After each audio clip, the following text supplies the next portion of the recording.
Hey y'all, I am super excited to introduce you today to my friend Susie Streelman. Susie is the passionate founder of Zero Proof Experiences, an innovative venture creating memorable, sober in the city weekends, which redefine the concept of fun without alcohol. These happen all over the country, and they are even planning an upcoming trip to Europe to visit the wine country on an alcohol-free wine tour.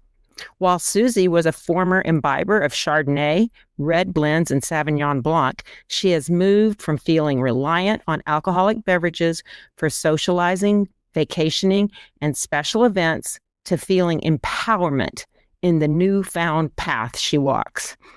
Susie resides in Long Beach, California, with her husband of over 30 years, close to her 2 adult sons.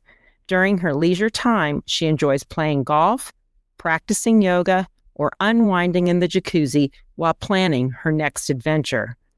With her unique perspective, Susie is dedicated to helping others discover the joy and freedom that come with an alcohol-free lifestyle. Through Zero Proof Experiences, she curates impressive events that celebrate life, connection, and personal growth without the need for alcohol. Listen in today as we talk about all things alcohol-free, including starting our path where we hid the fact that we didn't want people to know that we were drinking non-alcoholic beverages, to now seeing the growth and the changes in the alcohol-free beverage community, and all of the things that are on the calendar for Sober in the City and Zero Proof Experiences. Stay tuned. You won't want to miss this one.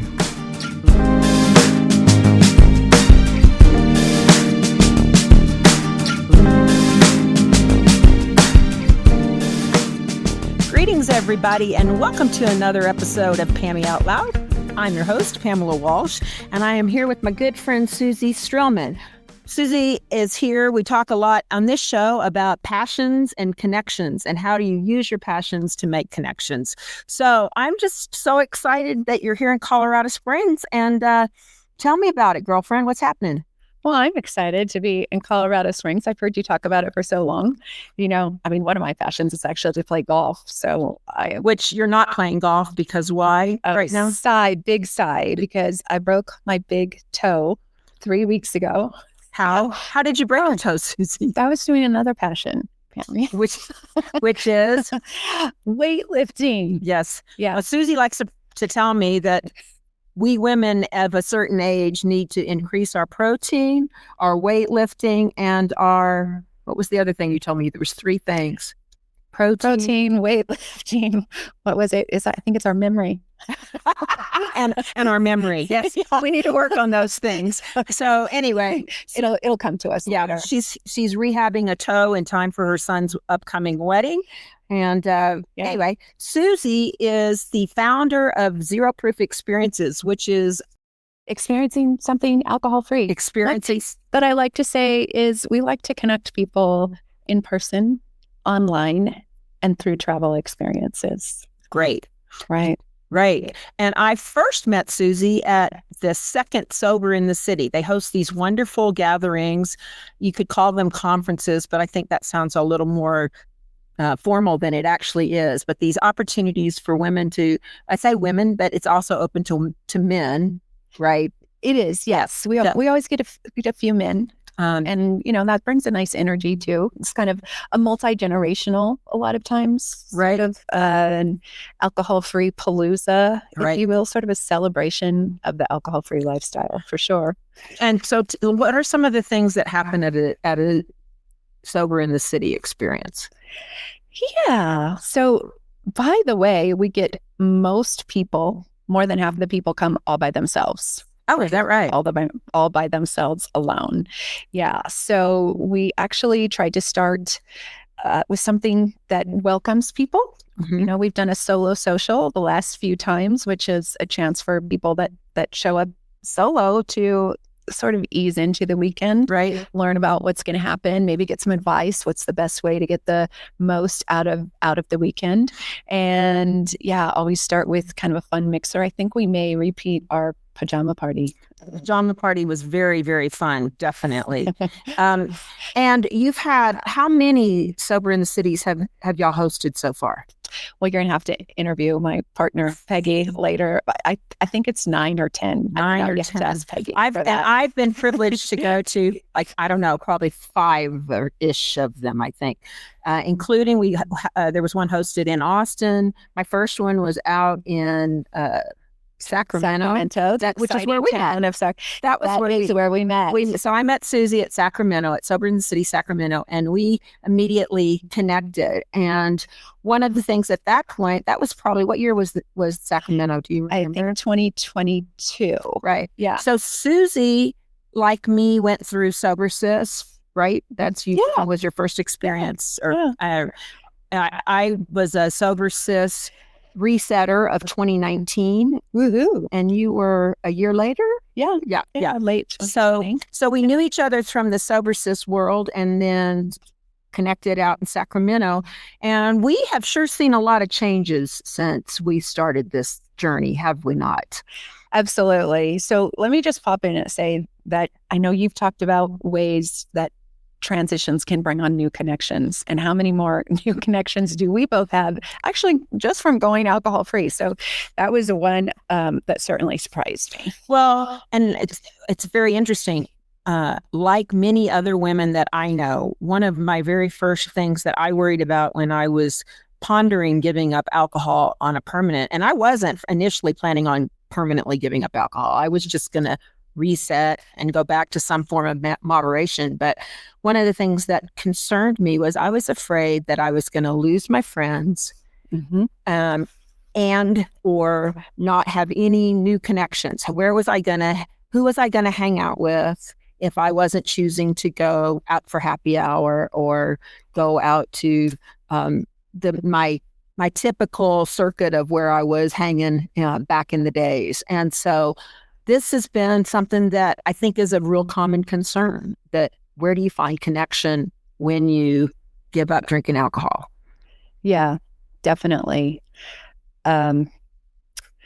Isn't it crazy? I mean, how much it's changed, because, we've been at this for a few years. So I think it's actually been 5 years. I absolutely had zero intention of giving up alcohol myself, just, going on a longer break. I was actually pretty expert at taking breaks myself. But I never took a break. I just sat there and thought, I really should do something about this. And I never did anything about it until finally I'm like, okay, girl, you need to stop. You need to get a handle on this. So yeah, I was actually probably your go-to person to come and talk to about breaks, except you wouldn't have known I was your go-to person, because I never wanted to share that I was taking a break. So why would you want to do that? And also one of the things, like, we were talking today at brunch about how, initially we would even hide the fact that we weren't drinking in social situations. We would have pretend cocktails, right? And what would we do? From everything from dumping drinks in the planter on the side, right? Somebody pour something for you and you'd have to hit the bathroom or something. Absolutely, 100%. I know you're not a big golfer, but I found it rather entertaining that, this is like midlife, maybe midlife plus, but let's go with midlife. Some of us are more plus than others. A lot of all my friends that I was golfing with like to do shots of Fireball. And I left. Oh, do you have it on the counter? Do you see? Yeah, we're actually at my place in Colorado Springs, and my husband's hosting some guys here this weekend. And if you look over on the counter, I think you'll see several little tiny shots of Fireball. So I suspect those might have made it out onto the golf cart yesterday afternoon. That. And I was like, I never liked Fireball in the first place. I liked Fireball when I was on the ski slopes. I'm not gonna lie. That was a college kid thing. Yep. So I never really liked it. And I typically, honestly, didn't drink that much on the golf course the day anyhow. But when I was not wanting to drink, it was a really stressful time. I'm like, somebody got a birdie, or, after a while we did it for a par, right? Right. What that is. And they'd start getting it out and passing it around. And yeah, that was pressure. It is changing, though. One thing, I had a really, difficult time with socializing, frankly, because admittedly, my life kind of was centered a bit on Chardonnay time Or mine definitely wine was. time. When people talk about drinking because they were down or depressed, that was not really my particular experience. I was let's go for happy hour. Let's go grab a margarita. Let's go, cheers to you. Oh, people, I was thinking about the days it used to be in our parents' generation that they would, people would come over for a cup of coffee, at my experience was people would walk in my door and I would pour them a glass of wine. Yes. I usually would wait till afternoon to start pouring the wine. But there might have been times it was exceptions. It's like lunch, you want some leftover lasagna, let's get some wine out, right? And one of my very favorite things to do was go out to a nice dinner and, have a glass of wine or two or, whatever. So going out and doing that alcohol-free was a pretty big challenge for me because that was honestly a big part of my dining experience. And my experience early on was restaurants had very limited choices. O'Doul's was kind of the go-to. And also a lot of times if you ordered an alcohol-free Bloody Mary or any cocktail not alcohol-free, they would serve it to you in a kiddie glass. Like they had a special glass to designate this is a person that's not drinking alcohol. And, one of the things that you hear all the time, or I've heard all the time in the alcohol-free community is, we want to have the experience of having that beautiful glass in your hand, sitting with your friends. You don't want to sit there with your sad little sippy cup, right? Or red Solo cup, whatever, while everybody else is drinking out of crystal wine glasses, right? No, you don't. And I was reminiscing a bit earlier this month. It was kind of making some Instagram posts and looking back a couple of years ago, our most popular consistent post was like, I ordered, please bring my alcohol-free margarita in a large water glass. Said no one ever. No one ever. Yes. And that, that was kind of one of my biggest nightmares. Right. Third world problems, first world problems, but it was a thing. Yeah, it's because it wasn't just part of the connection we feel is having that drink together. It isn't so much what's in the glass; it's the experience of the community and the connection. And it was amazing to me how off-putting the fact that they wouldn't put it in the same glass. And that was pretty standard. And now I'm really excited to say that, we see so much of a change. I've mentioned it before. Our country club here in Colorado Springs is called the Garden of the Gods Resort. And they have a full dry bar menu, a full menu. It's just, and it lists 4 or 5 alcohol-free beers. It also has beautiful mocktails or zero. We like to use the word zero proof, Yeah. So, and it's and they have some alcohol-free wines even on that, which you don't see. You just don't see very many places. So I feel like they're really ahead of the game here, but it's getting to be way more common to see that than we ever, we're a long way from the O'Doul's days. Right. Which was 2019 for me. Yeah. Right. Way more common. I don't even remember this. Pammy. What? But back in the beginning, when I was struggling I got a lot of pretty negative reactions from servers, frankly. Really? Okay, tell me about that. Because I would try to make this order. I would research ahead of time the menu and find something that I could order alcohol-free. And they would tell me, oh, that's pre-mixed. That won't taste like anything. Are you sure you want that? I don't think that's going to be very good. Or the best we could do is strawberry lemonade. Really? I got that all the time. I don't think that happened for you, but do you remember that I designed those cards, business cards? I was just going to talk about that. Go ahead. Yeah. And so I made 4 different ones. My favorite was the alcohol-free margarita, which, actually, honestly, I think it's a decent drink still now. It was sparkling water with a splash of pineapple on the rocks with salt and extra credit for jalapeno or something. Yeah. That's not bad. I mean, now we have so many more products than that. So one of the things that y'all I think is really exciting is there's been a huge growth. Susie, I'm like, I want to ask you about this because you can really speak to it. So you have been a real tracker, trendsetter, both, but also you pay a lot of attention to what's going on in the alcohol industry. And what can you tell me? And you even go and you listen into all of the what's the big trends now and.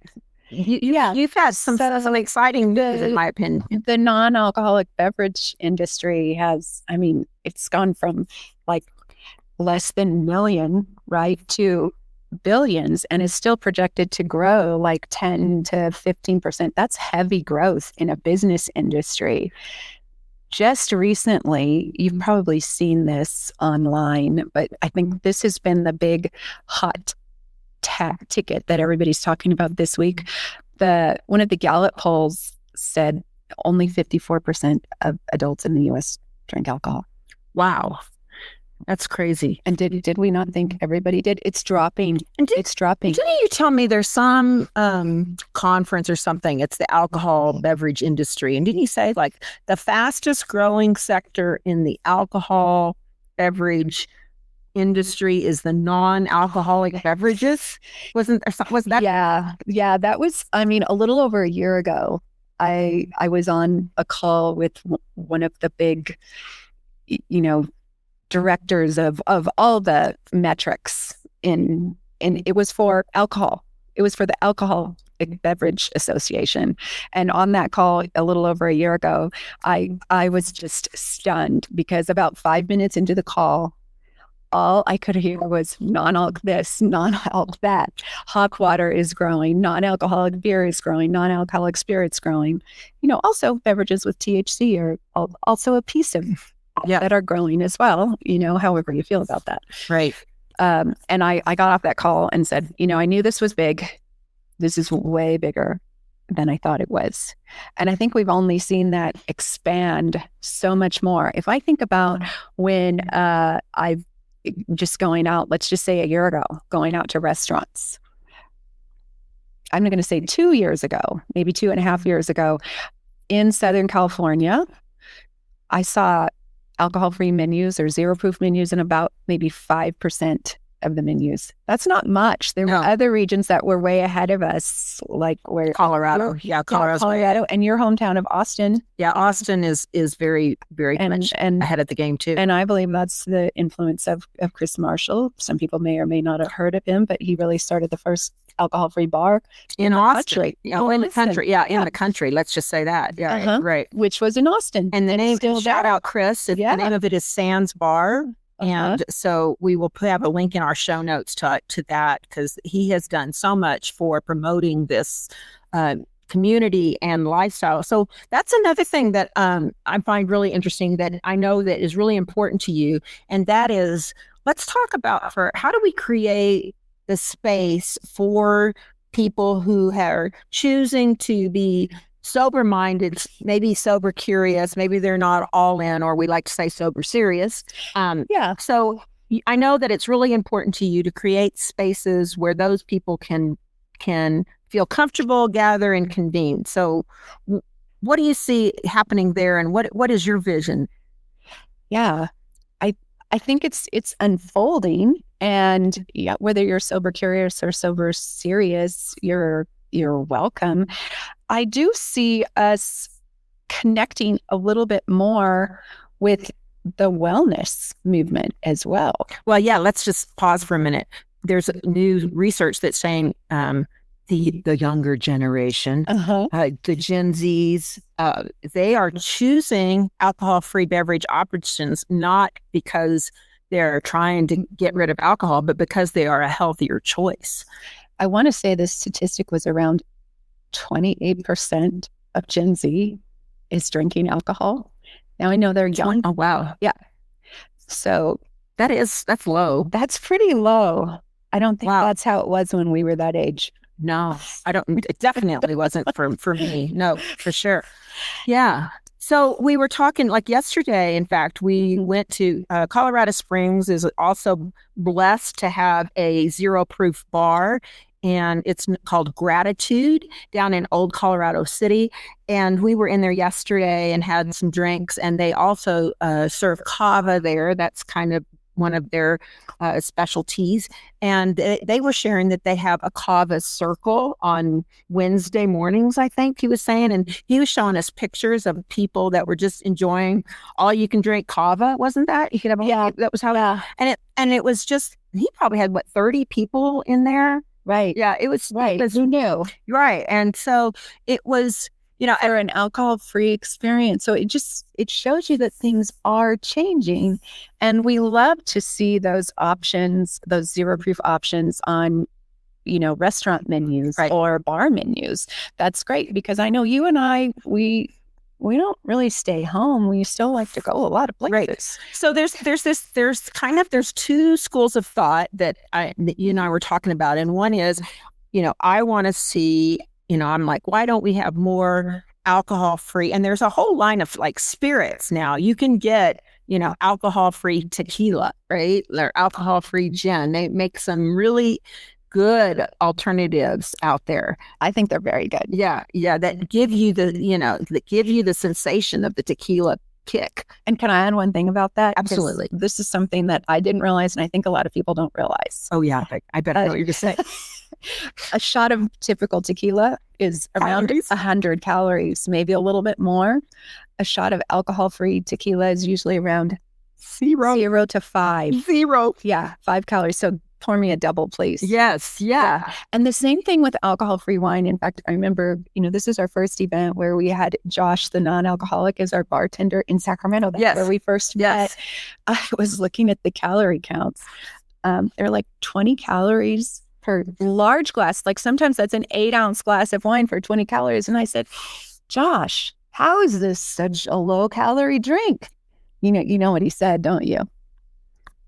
He said, Susie, there's a lot of calories in alcohol. Yeah. Oh, who knew? Who knew? Because we didn't care back then. Yeah, we just were going for the buzz, I guess, right? I don't know. And we just saw when we were shopping, I don't know if I showed this one to you, there was a wine glass that said, it doesn't say the number of calories on the wine bottle, so there must not be any in it. Oh, that's funny. Yeah. Why is it? I don't even know why. If somebody knows the regulations about the alcohol. Yeah, why don't they say the number of calories? They don't put calories. I mean, we can go get your husband's vodka. Okay, don't see if there's a calorie count. Right. It's not my husband's vodka. I just want to say. Oh. Well, whose vodka is it? There were some golfers here last night. All right. Sorry, Brian. No. Yeah, I will say my husband, that used to be both Brian's and my drink of, well, I was I like to say Balade Cabernet. That's what I used to say about myself. But I was an occasional vodka girl as well. And we used to drink quite a bit of vodka ran through these doors. But after Brian had a heart scare, his doctor said, hey, you need to cut back on your drinking. And one thing about my husband, he's extremely disciplined. When a doctor tells him to do something, he goes after it. And so we haven't had as much spirits in the house as we used to. Gotcha. Can I interject one more thing? Yeah, because this was around, like another hot button in the media, I believe it was around January when our Surgeon General noted that there really is no safe level of alcohol to drink. It's not, really my message. I think everybody should do what they want to do. But, frankly, it's nice to just have the information, right? So that you can make that choice. Like I know that Canada, their dietary guidelines now say there is no safe levels of alcohol, recommended consumption of alcohol. I always think, are we ever going to get there? Because I was talking about this last week with Kristen Horseman, and I just don't think we're going to get there because of big alcohol. I think maybe it'll go the way of cigarettes and get those warnings, but who knows? Yeah. It's interesting to see how many, really they're almost all of them are making an alcohol-free option. Yes. Even the spirit companies like Bacardi, I forget which one they own, but they own an alcohol-free spirit in TSA. Right? I didn't know that. Mm-hmm. I didn't know that. Yeah, I mean, Coors, Budweiser, Heineken, my favorite, Blue Moon. I mean, they all have alcohol-free options now. So that's pretty cool. Yeah, very cool. That's pretty cool. So- Heineken was really the first. So let's talk for a few minutes about alcohol-free wine, because that has been one of the more, I think, more challenging alcohol to mimic in a successful way. And so you're starting to see some better alternatives, right? Definitely. And I get messages about that fairly often over on Instagram, like, what are your favorites? What do you like? The classic, honestly. So let me just get this out of the way right now. Is there a red one No. that's any good? No, I don't think so. Yes, there is. Oh, there is? I think there's a couple. Okay, tell me. Actually, I have a few. Inquiring minds In want to fact- know. Because, I was a Cabernet girl, so I've always said, because I liked it, I think it's been harder to find something I like. Yes. So I have a few on my list, and if you message me on Instagram, by the way, I'll just send you my list of Susie's favorite NA wines, because I might boost people ask me that every once in a while. I think I'll put Susie's favorite NA wines in the show notes. How about that? Could we do that? Yeah, Yeah, absolutely. Yeah, that'd be fun. And here's something else that I think it's important to put out there, particularly to those of you that haven't been experimenting with alcohol-free beverages, is don't expect them to cost like the amount of a Diet Coke. They're not. And I think a lot of times people are shocked. I know I was. I'm not gonna lie. So let's talk about, why is that so, Susie? Yes, because it's more expensive to make. It takes more wine to make. It takes more grapes to make, because most people, it's de-alcoholized wine. So they first make the wine, then they use an expensive machine to take the alcohol out. Then you've removed the alcohol. So it actually takes you need about 20% more wine. So many of the regular wines, if they make both, like Gießen does, I think that's a nice wine. Their alcohol-free wine is around $15, and their wine with alcohol is around $10. But back to that red one, I'm going to knock that out. Okay. Yeah. I honestly have a few favorites, and it's something that I enjoy. I enjoy drinking a red blend before. Not as much the Cabernet, although Drink Joyous has a pretty nice Cabernet. I love Joyous, yeah. You should let that breathe, just like you would a typical bottle of wine. Now, upscale. I'm going. So this is not my everyday wine. This is not your standard daily table wine. No, but I was able to taste it at Joshua James's place in Ocean Beach. Anybody in the Bay Area, you absolutely should take a visit. There's great food and lovely zero-proof cocktails. Many choices, and he'll educate you, or his staff will. But he has imported from Austria red wine they call it Geronimo. Geronimo. Okay. It's one of the only ones that really has that complex flavor, and it has what do they call this smell of wine? I don't know. The bouquet? No. Bouquet, but whatever. The nose.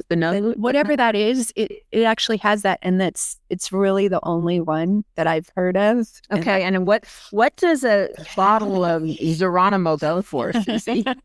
It'll set you back about $80. So I do suggest it, like, for holidays. Yeah. If you want to have something special to celebrate. But and here's what's interesting. There was a time that I don't want to say we wouldn't think anything about an $80 bottle of wine, because I never was that kind of a connoisseur. Sure. 20 was probably my maximum, but Right. there's certainly a price point that we were totally comfortable with alcohol.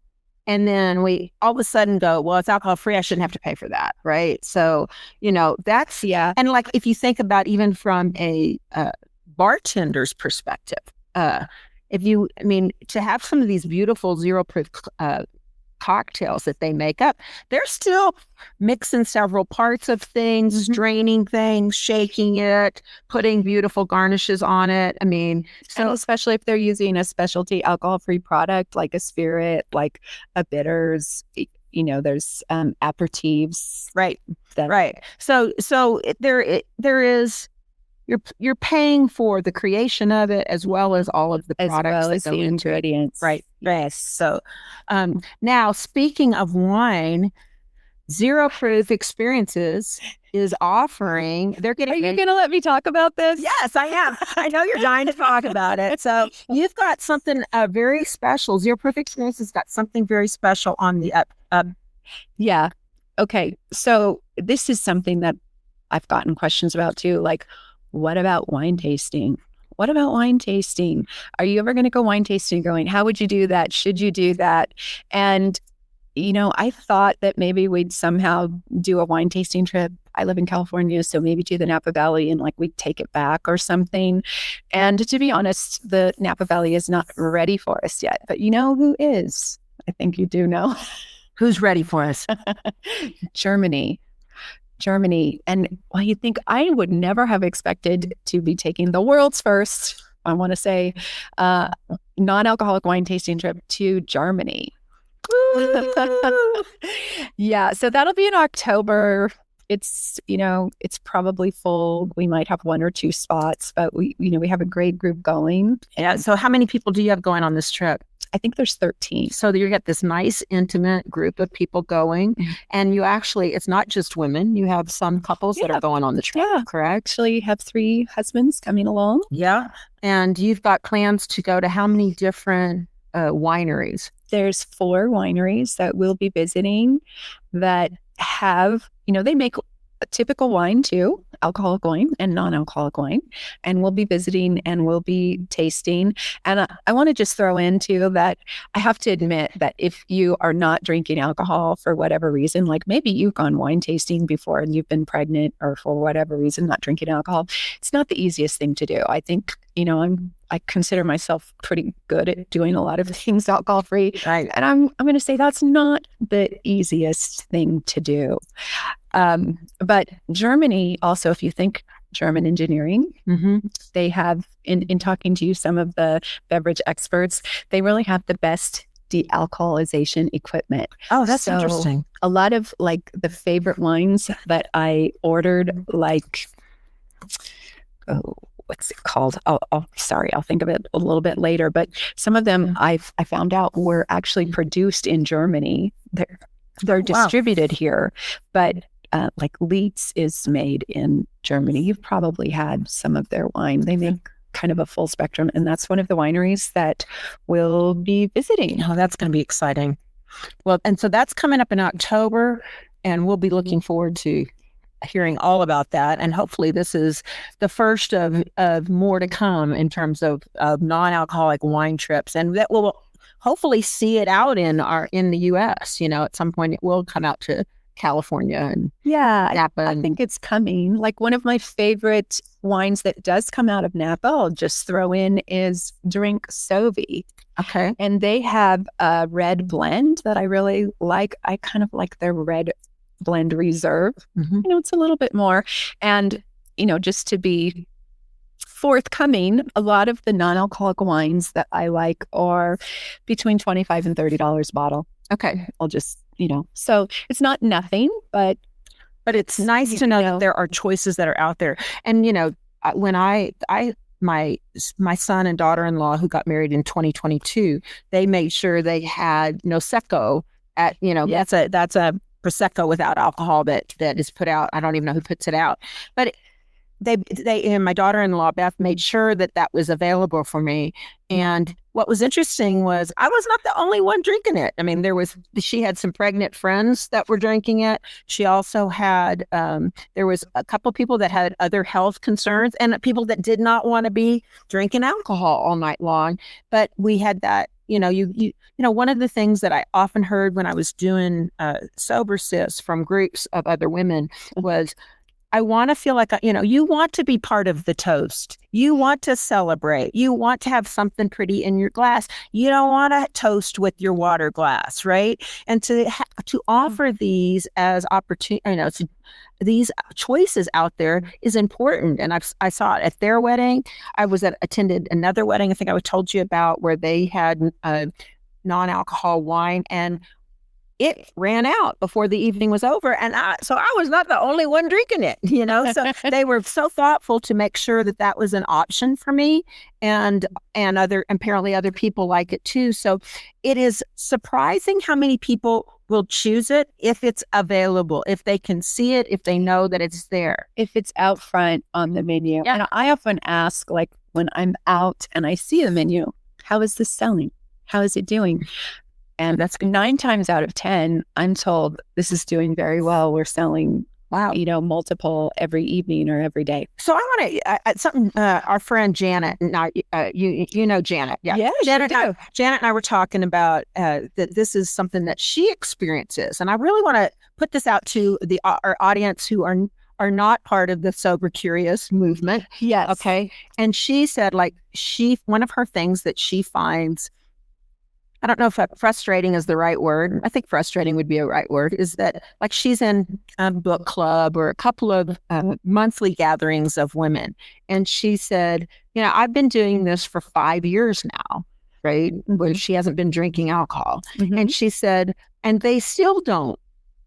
The hostess still doesn't never says, well, what would you like? And like how we don't think anything about, like, we know this is our friend Marcia who drinks Chardonnay, and this is our friend Joni who drinks Cabernet. And we always make sure that we have those options for them, but that sometimes the alcohol-free, sober curious sector gets overlooked in social settings.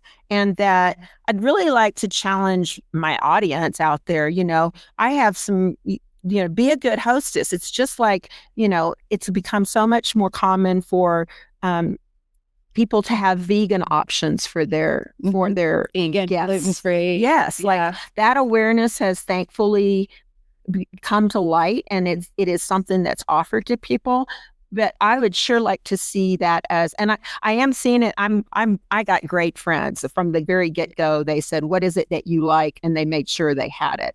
But they're, nobody wants to go over and like, and by the same token, as a member of the sober community or sober-minded community, we need to show up with it, right? We need to talk about it with our friends. We need to say, don't necessarily hope that they're going to have it. If you want to make sure you have it, walk in the door with it. Just like, like I said, I was a Blue Moon girl, and I never went anywhere when I was drinking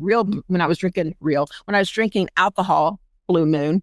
I took it with me because I didn't like another beer. And by the same token, if I go someplace now, I take my own non-alcohol Blue Moon because I like it and I want to make sure I have something to drink.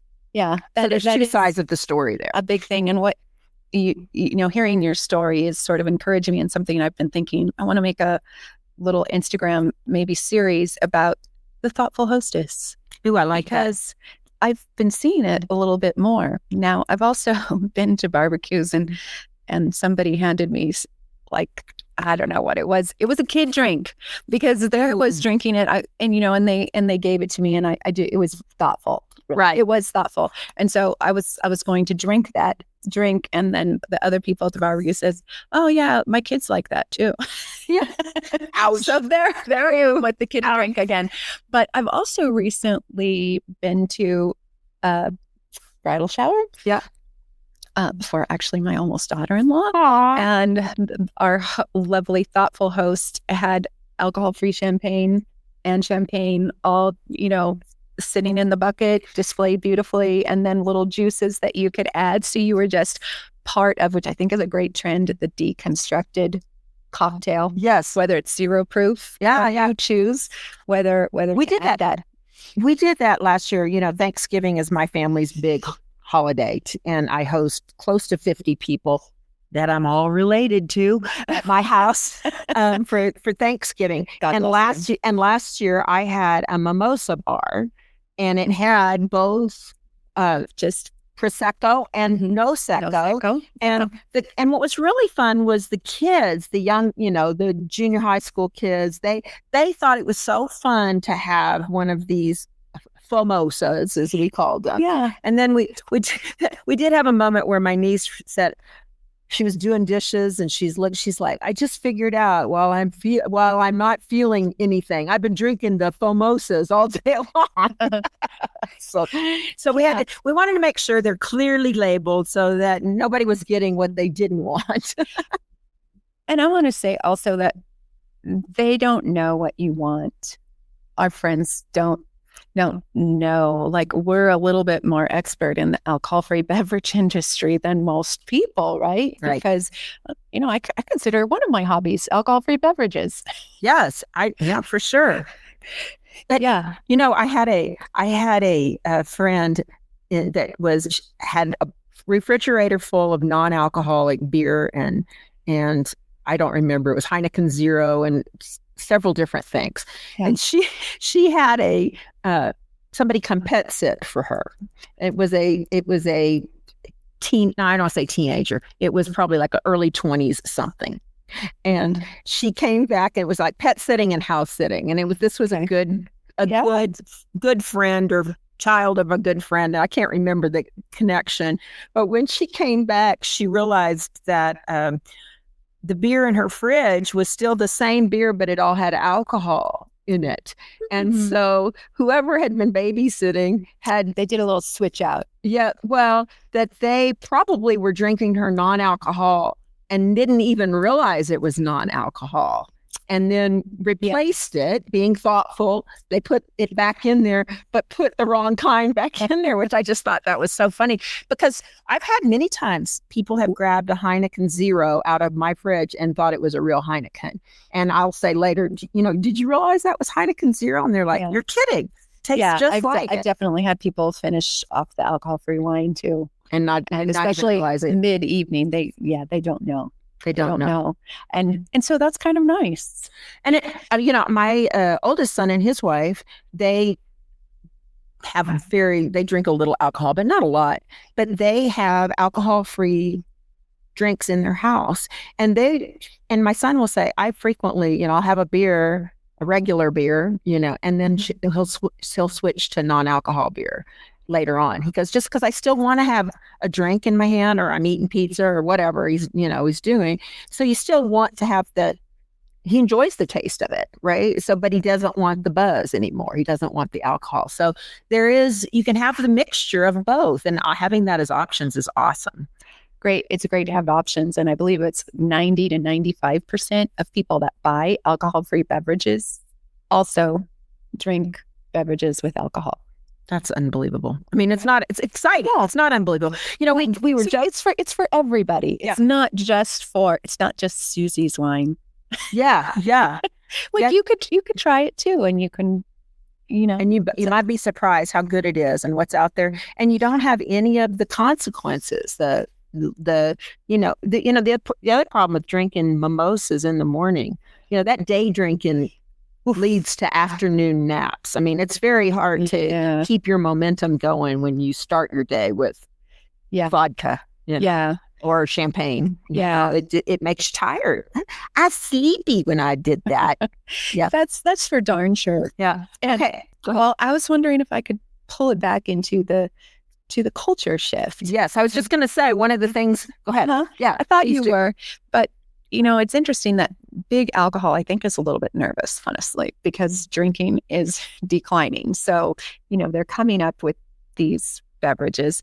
There are also just so many wonderful, independent, kind of bootstrapping beverages, like almost all the wine brands that I mentioned are in that category. And Ritual Tequila is a bigger one, but they've got great alcohol-free spirits. I'm just... and we want input. We've put on a lot of these alcohol-free Palooza weekends, but, we want input from those of you that are curious or kind of in the game to be part of designing this next shift of culture. Okay, and how does that happen? How do you think that happens, Susie? Well, for example, like this non-alcoholic wine tasting trip. I mean, my friend Darcy, who runs Hooked Alcohol-Free Travel, and I put it out there together. Not really, just because you put a trip out there doesn't mean it's going to happen. Right. And so the reason it's happening is because people like you stepped up and said, hey, I'm in. I got one message when I was sort of sharing about it, that she said, well, let me know if it catches on. I might go sometime. Oh, that's funny. So the trip wasn't for her. This is really for somebody that's kind of at the front of the train and wants to be a part of creating that new space, that new culture. And what was really interesting is we said 5 years ago when we were first meeting, connecting, was we said, we're at the beginning of this new cutting, like we're on the front end, we're on the cutting edge. I'm not so sure. We joked about it. Did we really believe that was true at the time? Like we hoped it was true, but we were still secretly going, I don't want to be the weirdo that's drinking, not drinking the alcohol. And now it really does seem like the community has embraced this movement.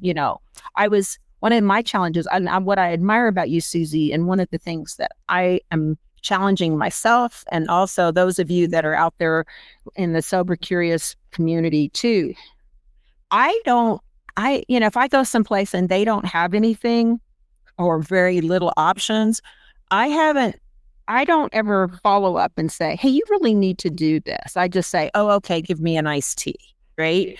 And I'm challenging myself and those of you out there listening is, write the email, make little card. My friend Kim made little cards that said, we had great food here. I would love it if there was some alcohol-free choices beyond soda pop, And so that's one of my missions in the next year is to be more vocal to establishments that I go to and say, give me some choices. And I appreciate that. An easy-ish way to do that is to bring your own bottle of wine and ask them to cork it. Every restaurant has a corkage fee and they will cork it for you. And it's a nice experience. I've actually rarely had to pay.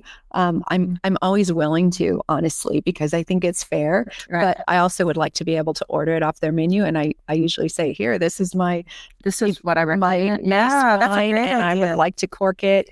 I hope to be able to order it off your menu one day. And so often they don't charge because they sort of feel bad that they don't have it to offer.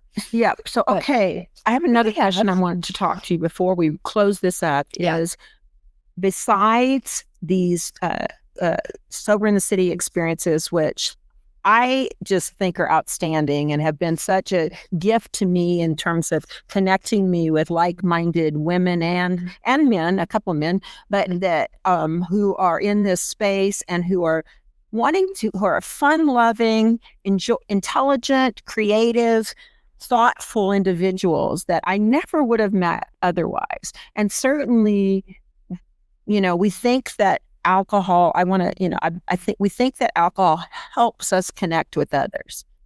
It really doesn't. In my opinion, we are disconnecting from ourselves when we drink alcohol, or I was.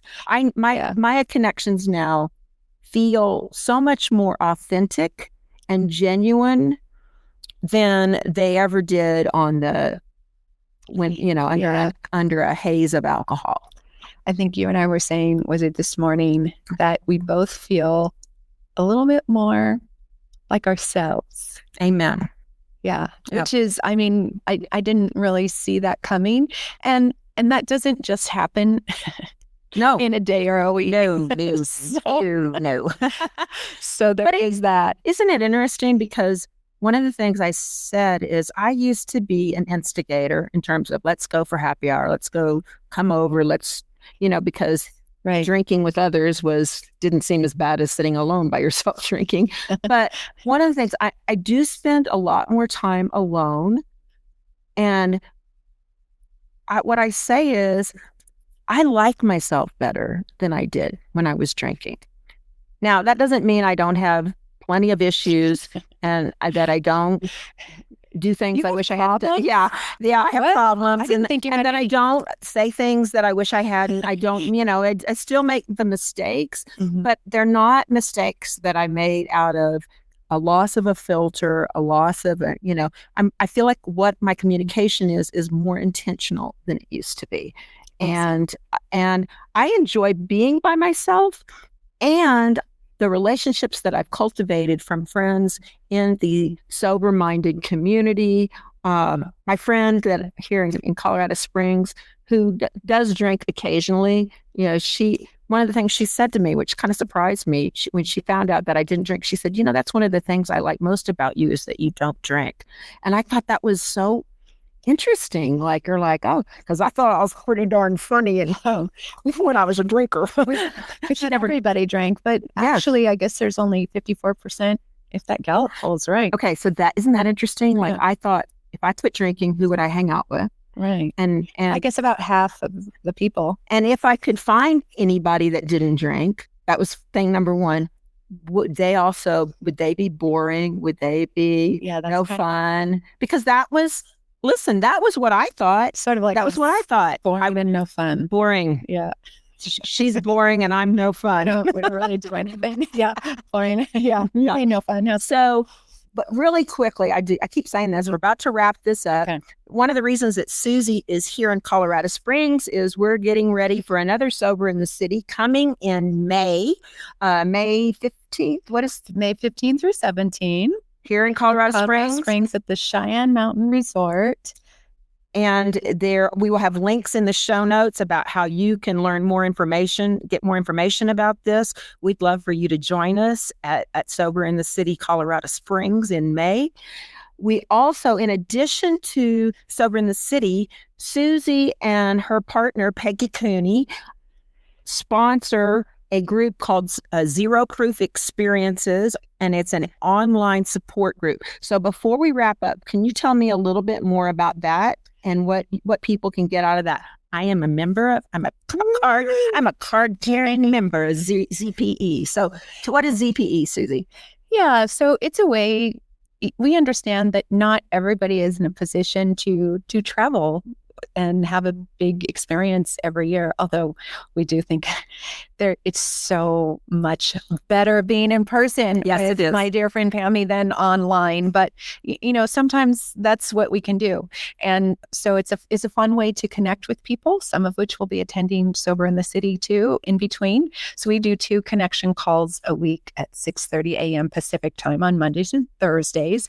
And they're topic related, where it's not coaching, it's connection, but directed, very interactive calls, kind of centered around I'm alcohol free. Now what? Yeah, that's what I like about it is there are a lot of fabulous programs out there. I mean, I'm very grateful and thankful to say that there are so many more options than AA, which is a great program, but there are online options out there to help you get sober or choose a sober-minded lifestyle, and there you can find those. Even to decrease your drinking. To decrease, yeah. So, maybe you just want to try cutting down. Exactly. There's a lot of options there too. But what ZPE gives you is, it's not really how do you do it, but it's now what do you do? Once you've removed this from your life, I often say it's like you take off these blinders of the things that you were either numbing or just putting aside, not addressing in your life, and that are important in terms of developing as a person and continuing the growth path that you get on once the alcohol's out of your life. Yes, definitely. A forward facing a conversation. And we're asking, our members kind of too to help us, right. Like you and I were talking about this event, Sober in the City in 2026. I mean, we've had some great events. We really want to learn from each one. And I think this one could be a nice bump up in the way that we create spaces for people to connect in a comfortable way. Mm-hmm. So I'm looking for, ideas, feedback, small groups, larger groups. We've got a lot of bones of the weekend even already set. But yeah. And just so you know, some of the topics they have done, we've included sober sex, we've included journaling, there's been yoga, there's been different movement, trauma response. Some authors. Yes, we've had some great authors. Yes. Kenny, we had the functional nutritionist, Dr. Mel. Yeah. Yeah, somebody. Yes. Yeah. We had some good authors. We bring in, like I'm doing it. I act like I'm doing it. I'm just there. But they bring in some real instrumental leaders in the health and wellness community. It's not just about being alcohol free. Again, it's how do we connect and how do we grow and how do we have the best life ever? Absolutely. Yeah. We try to err on the side of party, not conference, but we have been accused of both. Well, with that, we're going to wrap this up. And I just want to thank you, Susie, for being here. I look forward to you coming back in May. Oh, yeah. When that foot is healed and we can trek around up and down Cheyenne Mountain a little bit. And we encourage you to check out the show notes. If you're interested in learning more about Sober in the City and Zero Proof experiences, the links to Susie's Instagram and what other ways you connect with both of us will be there too. So we're going to wrap this up now. And thank you so much, Susie. I'm going to miss you. We'll see you online. I'll see you on Mondays and Thursdays on a ZPE call. Awesome. Okay. I love doing this in person. Yeah. So remember, keep speaking out loud because gritting your teeth gives you TMJ. Cheers. Cheers.